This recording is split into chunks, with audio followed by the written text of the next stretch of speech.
ঠাকুরগাঁও সরকারি মহিলা কলেজের প্রথম বর্ষ একাদশ শ্রেণীর ছাত্রীরা, তোমরা বিজ্ঞান শাখার বা মানবিক শাখার বা বাণিজ্য শাখার যেটারই হও না কেন, তোমাদের সবাইকে আমি ইংরেজি বিভাগের প্রধান নাসিম স্যার আমার অনলাইন ক্লাসে স্বাগত জানাচ্ছি। গার্লস, গতদিন তোমাদের সাথে আমার কথা হয়েছিল এবং আমি লক্ষ্য করেছি অনেকেই তোমরা আমার ক্লাসটা পছন্দ করেছো। আমরা গত ক্লাসে কথা বলছিলাম গ্রেটেস্ট সায়েন্টিফিক অ্যাচিভমেন্টস সম্পর্কে এবং সেখানে কৃত্রিম হার্ট বিষয়ে আমরা কথা বলেছিলাম। তো আমরা আজকে পড়ায় যাব, তার আগে তোমাদের সাথে আরো দু একটা ব্যাপার আমি শেয়ার করা প্রয়োজন মনে করছি। তোমরা জানো যে দুটো ক্লাস অন্যান্য ক্লাসের থেকে আলাদা, সেটা হলো একটা হলো বাংলা আর একটা হলো ইংলিশ। কারণ কি, এই ক্লাসগুলোতে তোমরা সিলেবাসের বাইরেও অনেক বিষয়ে টিচাররা কথা বলতে পারেন। তোমরা তো জানো যে টিচারকে বলা হয় দ্য সেকেন্ড ফাদার বা দ্বিতীয় পিতা। কেন এটা বলা হয়? যে বায়োলজিক্যাল যিনি ফাদার তিনি তো পুত্র কন্যাকে জন্ম দেন, কিন্তু সন্তানের নৈতিক চরিত্র এবং বিবেকবান বোধ শক্তি চেতনাটা জাগ্রত করার দায়িত্ব কিন্তু শিক্ষকের। এবং শিক্ষক যদি যথার্থভাবে নিজে একজন এক্সাম্পল হয়ে তার ছাত্রীদের সামনে বা ছাত্রদের সামনে একজন নীতিবান আদর্শ মানুষ হিসাবে পরিচিত হন, তাহলে সেটা সমাজের সবার জন্যই মঙ্গল। তোমাদের কাছে প্রশ্ন জাগতে পারে যে নীতি আদর্শ এগুলো কি ধরনের শব্দ বা এগুলো কি গুরুত্ব বহন করে। এর আগে তোমরা যখন মাধ্যমিকে ছিলে তোমরা হয়তো ভ্যালুস শব্দটা কখনো শোনোইনি, কিন্তু মানব জীবনে অত্যন্ত গুরুত্বপূর্ণ একটা জিনিস হলো ভ্যালুস বা মূল্যবোধ। আমরা ইংলিশে যে সমস্ত জিনিসগুলো পড়ি তার মধ্যে লিটারেচার রয়েছে বা সাহিত্য রয়েছে, আর সাহিত্যের প্রধান কাজই হলো আমাদেরকে আমাদের বিভিন্ন ক্রাইসিসের সময় সহায়তা করা। প্রত্যেক মানুষ ব্যক্তিগত জীবনে বিভিন্ন রকম সমস্যার মধ্য দিয়ে যাচ্ছে বা সমস্যা অতিক্রম করছে। ইমোশনাল ক্রাইসিস হতে পারে, ফাইন্যান্সিয়াল ক্রাইসিস হতে পারে, সোশ্যাল ক্রাইসিস হতে পারে। ইন দ্য মিন টাইম তাহলে সে কি করবে, কার কাছে গেলে সে পরামর্শ পাবে, এই দায়িত্বটা পালন করে সাহিত্য। তো তোমরা যেহেতু এখনো তোমাদের কচি বয়স, তোমরা সবেমাত্র মাধ্যমিকের গণ্ডি পার হয়েছ, কাজেই তোমাদের জন্য এমন কোনো কঠিন বিষয় তোমাদের সিলেবাসে অন্তর্ভুক্ত করা হয়নি যেটা তোমাদের বুঝতে বা শিখতে সময় লাগবে। খুব সিম্পল জিনিসগুলোই তোমাদের সিলেবাসে অন্তর্ভুক্ত করা হয়েছে এবং এগুলোর মধ্যে দিয়েই আমি ভ্যালুসগুলো তোমাদের কাছে আমি পৌঁছাতে পারবো। তোমরা জানো যে আমি বললাম ভ্যালুস, মূল্যবোধ। মূল্যবোধ হলো সেটাই যে রাস্তায় আমি যদি এক ব্যাগ টাকা কুড়িয়ে পাই তাহলে আমি নিজের লোভটা দমন করব আর টাকাগুলো তার আসল মালিকের কাছে ফিরিয়ে দেওয়ার জন্য সর্বোচ্চ চেষ্টা করব। এই যে আমি অন্যের টাকাগুলো নিলাম না, এটাই হলো আমার সততার একটা প্রমাণ। আর এটা এটা কি? এটা আমার মূল্যবোধ, এটা আমার ভ্যালুস। যেই ভ্যালুসটাকে আমি লালন পালন করি, যেটা আমাকে বলে যে অন্যের টাকা নিয়ে এটা চুরি করা যাবে না, চুরি করা মহাপাপ। হ্যাঁ, তোমরা আছো আমাদের আমাদের মেয়েরা, আমাদের ক্লাসের মেয়েরা, আমাদের বাংলাদেশে বিশেষ করে বাঙালি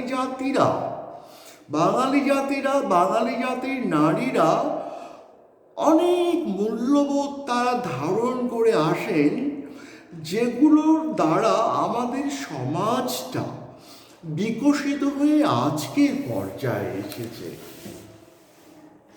তোমরা তো জানো যে একসময় আমাদের দেশে সতীদাহ প্রথা ছিল, বিধবা বিবাহ প্রচলিত ছিল না, তারপরে অতি অল্প বয়সে মেয়েদের বিয়ে দেওয়া হতো।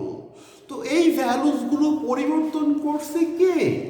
সমাজের কোনো চিন্তাশীল ব্যক্তি চিন্তা করে দেখেছেন যে এর দ্বারা আমাদের বাঙালির নারীদের মূল্যবোধ নষ্ট হয়ে যাচ্ছে?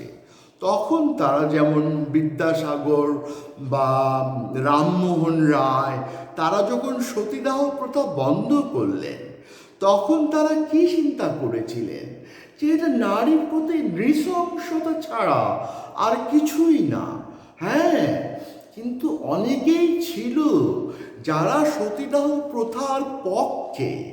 এখন তোমরা বিচার করে বলো, কার ভ্যালুসটা সঠিক, কার মূল্যবোধটা সঠিক? এখানে বিদ্যাসাগর আর রামমোহনের বিবেকটা সঠিক, না যারা সতীদাহ প্রথার পক্ষে তারা সঠিক? যা হোক, অনেক বাধা পেরিয়ে বেগম রোকেয়ার মতো একজন মহিয়সী নারীকে পেয়ে নারী জাগরণের অগ্রদূত হয়ে একবিংশ শতাব্দীতে তোমরা নারীদের জন্যই প্রতিষ্ঠিত একটি কলেজে শিক্ষকের সামনে দাঁড়িয়ে অনলাইন ক্লাস করছো। আর আজকে আমরা পড়ব যে জিনিসটা, সেটা হলো সেলফোনস। গার্লস, আজকে আমরা আধুনিক বিজ্ঞানের আরেকটি বিষয় যেটা আমাদের জীবনকে খুবই প্রভাবিত করেছে, সেটা সম্পর্কে আমরা কিছু ধারণা নিব। সেলফোনস। কেন এটাকে সেলফোন বলা হয়? এটাকে সেলফোন বলা হয়, মোবাইল ফোনও বলা হয়। মোবাইল মানে যেটা চলাফেরা করতে পারে। মোবাইল কোড তোমরা জানো, রাস্তায় বসানো যায়। যে কোড যে কোনো জায়গায় নড়াচড়া করতে পারে, সেটাই মোবাইল কোড। আর যে ফোন সব জায়গায় নড়াচড়া করতে পারে, সেটাই মোবাইল ফোন। শুধু এর ট্রান্সমিশনটা এক সেল থেকে আরেক সেলে হয় বলে একে সেলফোন বলা হয়। তো আমাদের বইয়ে লিখছে, আমাদের রাইটার লিখছেন, phones have been around since the late 1800. 1800 শতকের শেষ থেকেই ফোনের ব্যাপারটা চলে আসছিল, but cellphones made their appearance only in the 1990s. কিন্তু শুধুমাত্র 1990 সালের পরেই সেলফোন বা মোবাইল ফোন সম্পর্কে আমরা ধারণা পাই বা ব্যবহার শুরু করি। টুডে, আজকের দিনে, বাই সাম এস্টিমেটস, ধারণা করা হয় যে মোর দেন 4.6 বিলিয়ন পিপুল, প্রায় 460 কোটি লোক ওয়ার্ল্ড ওয়াইড, পৃথিবীব্যাপী, হ্যাভ মোবাইল ফোনস। 460 কোটি লোকের মোবাইল ফোন আছে। Anything that is useful and spreads so fast has to be considered one of the greatest inventions of all time. যে কোনো কিছুই, সেটা যদি খুবই প্রয়োজনীয় হয়, দ্রুত এর বিস্তার লাভ ঘটে, তাহলে এটাকে মহান আবিষ্কার বলে স্বীকৃতি দেওয়া হয়। জাস্ট 2 decades ago, মাত্র 2 দশক আগে, মাত্র 20 বছর আগে, in Bangladesh, even landlines were difficult to obtain, let alone mobile phones. যে 20 বছর আগে ল্যান্ড ফোনের কানেকশন পাওয়াটাই কঠিন ছিল, মোবাইল ফোন তো দূরের কথা। Today people from all social strata use cell phones. আজকের দিনে সমাজের সব শ্রেণীর লোক সেলফোন ব্যবহার করে, from street vendors to business executives in luxury cars. রাস্তার ফেরিওয়ালা থেকে বিশাল ব্যবসায়ের যিনি চেয়ারম্যান বা সচিব, তিনিও মোবাইল ফোন ব্যবহার করেন। Since May 2015, Bangladesh joined its South Asian neighbors India and Pakistan on the list of countries with 100 million or more mobile phone users. 2015 সালে বাংলাদেশ সেই শ্রেণীতে প্রবেশ করে, সেই সমস্ত দেশগুলোর অন্তর্ভুক্ত হয় যাদের 10 কোটির উপর মোবাইল গ্রাহক রয়েছে, যেমন ভারত বা Pakistan. The other countries on the list are, এই লিস্টে অন্যান্য দেশ হলো China, Russia, Brazil, the United states, Indonesia, Japan, Germany, the Philippines and Nigeria. Girls, cellphone সম্পর্কে তোমরা জানলাম, আমরা ছোট্ট একটা লিটারেচার পড়লাম যেটা আমাদেরকে মোবাইল ফোন সম্পর্কে ধারণা দিল। তাহলে দেখো এখানে আবার ভ্যালুসটা কিভাবে কাজ করে। মনে করো তোমার বান্ধবী ভুল করে তোমার বাসায় ফোনটা বন্ধ অবস্থায় রেখে গেছে, তোমার সর্বপ্রথম কর্তব্য হবে কি, তাকে এটা এনশিওর করা যে ফোনটা তোমার কাছে আছে, ফোনটা হারায়নি, তাই না? আবার তোমরা দেখো ফোনে বিজ্ঞানের যেমন আশীর্বাদ আছে তেমনই অভিশাপও আছে। আমি মনে করতে পারি আমি যখন তোমাদের বয়সী ছিলাম তখন আমাদের বিনোদনের জন্য তোমাদের মতো এত ব্যবস্থা ছিল না, আমরা শুধু খেলতাম আর বই পড়তাম। আর এখন তোমরা এমন একটা জেনারেশন তৈরি হয়েছো যারা একদম তোমার মনে করো টেকনো বেসড যাকে বলা যেতে পারে, বা তোমাদের মুভমেন্ট, তোমাদের চিন্তাধারা এবং তোমাদের কার্যকলাপ সব কিছু ডিভাইস দ্বারা নিয়ন্ত্রিত হচ্ছে। আর ডিভাইসের মধ্যে কি আছে? ডিভাইসের মধ্যে আছে ফেসবুক, টুইটারের মতো নেশা জাগানিয়া জিনিস। মনে করো ফেসবুকে তুমি তোমার বন্ধু বান্ধব, আত্মীয় স্বজন এর সাথে লিঙ্ক রাখছো, দ্যাটস গুড, বা সবার খবর পাচ্ছ বা সোসাইটি মেনটেন করছো, দ্যাটস গুড। কিন্তু 24 ঘন্টার মধ্যে তুমি যদি 18-19 ঘন্টা ফেসবুক টুইটার নিয়ে ব্যস্ত থাকো তাহলে তো সেটা অ্যাডিকশনের পর্যায়ে চলে যায়। আর আমাদের সোসাইটিতে এমন অনেককেই পাওয়া যায় যারা সোশ্যাল মিডিয়া অ্যাডিক্টেড। হ্যাঁ, সামাজিক মাধ্যমে ছবি দেওয়াটাকেই যারা জীবনের সমস্ত প্রাপ্তি বলে মনে করে, তাদের মধ্যে আমি তোমাদেরকে দেখতে চাই না। তোমাদের মধ্যে এই ভ্যালুসটা আমি ঢুকাতে চাই যে টিভি স্ক্রিনে বা মোবাইল স্ক্রিনে নিজের চেহারা দেখানোটা কোনো মেয়ের জীবনের সার্থকতা হতে পারে না, বরং তার অন্তর্নিহিত যে প্রতিভা বা ঈশ্বর তাকে বিশেষ যে গুণাবলীতে ভূষিত করেছেন সেগুলো বিকাশ সাধন করা এবং এর মাধ্যমে দেশ ও দশের উপকার করা, এটাই হওয়া উচিত প্রকৃত মূল্যবোধ। তাহলে মোবাইল ফোন আইনস্টাইন যেমন বলেছিলেন যে বিজ্ঞান ছাড়া ধর্ম অন্ধ আর ধর্ম ছাড়া বিজ্ঞান খোঁড়া। হ্যাঁ, তাহলে আমরা কি মোবাইল ফোনে যখন আমরা ফেসবুক এবং অন্যান্য টুইটার, ইউটিউব, মেসেঞ্জার এগুলো ব্যবহার করব, তখন আমরা নৈতিকতার বিষয়ে আমরা অবশ্যই সচেতন থাকব। হ্যাঁ, এবং কিছু কিছু ক্ষেত্রে আমরা যেন অন্যের প্রাইভেসি নষ্ট না করি এবং একই সাথে নিজের প্রাইভেসি রক্ষার ব্যাপারেও আমাদেরকে সমান মনোযোগী হতে হবে। ওয়েল গার্লস, আমরা আরেকটা আবিষ্কারের কথা পড়েই আজকের ক্লাস শেষ করব, আর এটা হলো দ্য পার্সোনাল কম্পিউটার বা ব্যক্তিগত কম্পিউটার। তোমাদের হয়তো ধারণা নেই, কম্পিউটার যখন সর্বপ্রথম আবিষ্কৃত হয় এর আয়তন ছিল একটা ঘরের সমান, বড় একটা ঘরের সমান যন্ত্রপাতি দিয়ে একটা কম্পিউটার।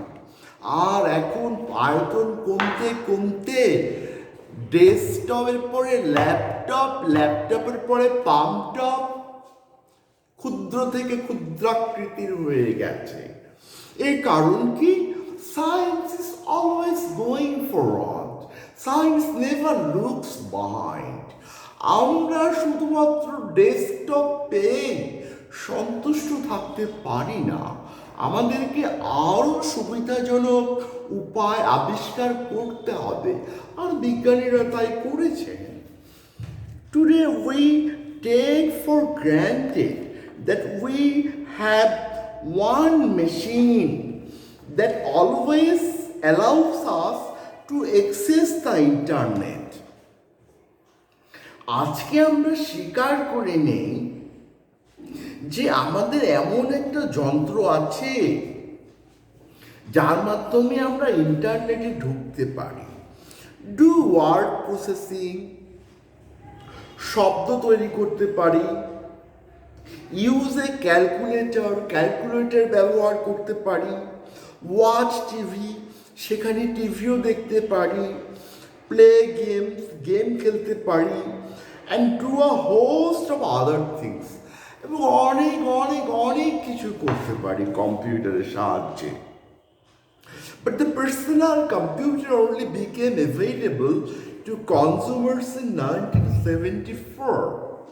1974 সালে সর্বপ্রথম পার্সোনাল কম্পিউটার বা ব্যক্তির জন্য কম্পিউটার আবিষ্কৃত বা হয়। এর আগে অফিসিয়ালি বড় বড় অফিসগুলো বিশাল বিশাল রুমের আয়তনের কম্পিউটার হোল্ড করতো, সেটাকে কোনোভাবেই পার্সোনাল বলা যায় না। তো তোমরা তো জানো ডেস্কটপ অবশ্যই personal, laptop is personal, thumbtop, palmtop, whatever it be, it is also personal.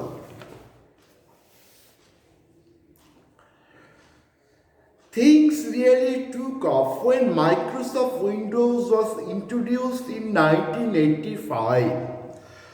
আর ঘটনাগুলো বদলে গেল যখন মাইক্রোসফট 1985 সালে উইন্ডোজের প্রচলন ঘটালো। And it's good that ভালো দিকটা হলো it was since without the prevalence of personal computers,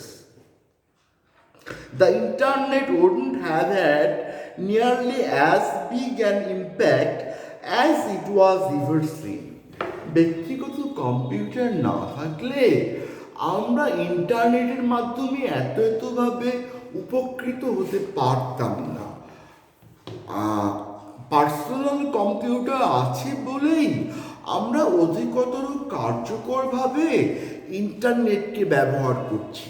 এই যে ইন্টারনেট কথাটা বললাম, আবার ভ্যালুস প্রসঙ্গটা চলে আসলো।